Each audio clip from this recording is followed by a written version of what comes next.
announcement, hey, Monica Potter's going to have a baby. The joy of life. There was no announcement of this.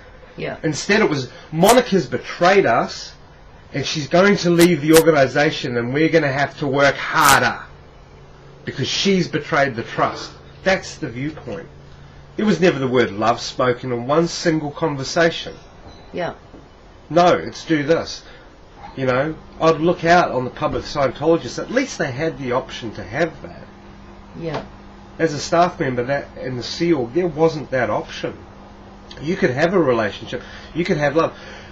Public Scientologist, he had the joy of getting auditing and this apparent privilege to speak. I had the penalty. I had security checks and interrogation every 2 months. That was my auditing. When something went wrong with a public Scientologist auditing, you had a chance to get it corrected. I didn't. We went off to the cramming office and were told, M9, you know, clear up your misunderstood words. You're out ethics. Yeah. You know. That was my experience. Your experience, you had a win in Scientology. You enjoyed a moment.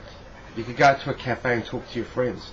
The moment I had anything out of it, I come out of the auditing session, 5 minutes later, I'm back on post. Right, who am I going to court-martial today? Yeah. Or who's on my list to go off and get? So what was your post when you were doing this? Most of the years I spent was over in Los Angeles, and there I was in charge of the communications or the establishment division of the messenger organisation. And the messenger organisation are those people that are charged with the highest authority within the church to basically do what's ever needed at any time, written or verbal, is not applicable, and enforce that upon management. So whereas management were over local management units within continents that were then over the organisations, we were over management and overrode their decisions or asked them to do whatever was needed. Because often parts of the puzzle didn't understand why they were doing particular activities. It seemed innocent enough. Yeah. But only the CMO and RTC were actually in full control of the facts. Why do we need that org over there, that organisation, to do particularly well right now? Why? Well, maybe we've got a legal case coming up and we need to strengthen the field out there. We need to get that part working. Right. It's all about the church. I didn't care about the individuals involved. They're just, can we get it done? You're a piece of meat. We called staff members coins. That was the term. When we had a person that we could get a position filled with, and we'd shove them off to flag, you know, shove them down to Florida. It didn't matter if he had a child there. It didn't matter if he had a wife in Los Angeles. That's not the point. I can take this guy, I can send him over to the flag land base, and I can fix that problem.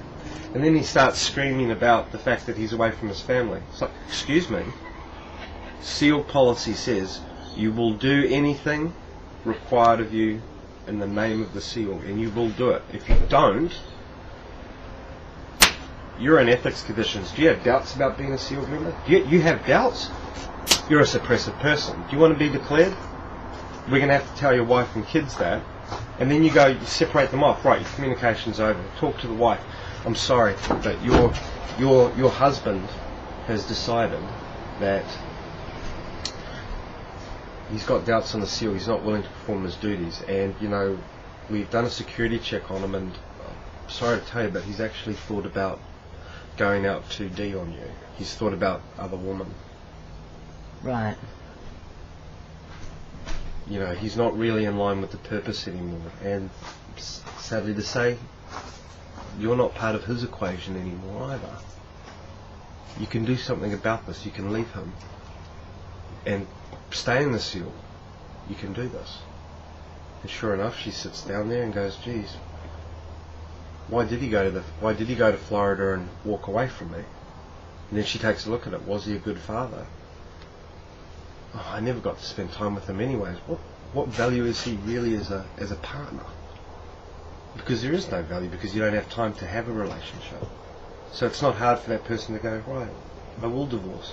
If you took a look at the statistics of the SEAL and every member in it and looked at how many marriages they had, we've got people that have been married 2, 3, 4, 5 times. Yeah. And this is all from a church that claims to be able to solve these problems in relationships. And just about every SEAL member has got a history of 1 or 2 marriages. So how often did that happen? Well, you described about, talking to the wife and getting that marriage to be dissolved. How often did that happen? Well, quite a lot. That you knew of? Well, quite a lot. I mean, let's understand one thing. When I was over in Los Angeles working there, we had the entire middle management, some 500 staff. Now this was the late 80s, early 90s, wasn't it? Mid-90s. Mid-90s? 93, 94, 95, Okay. 96.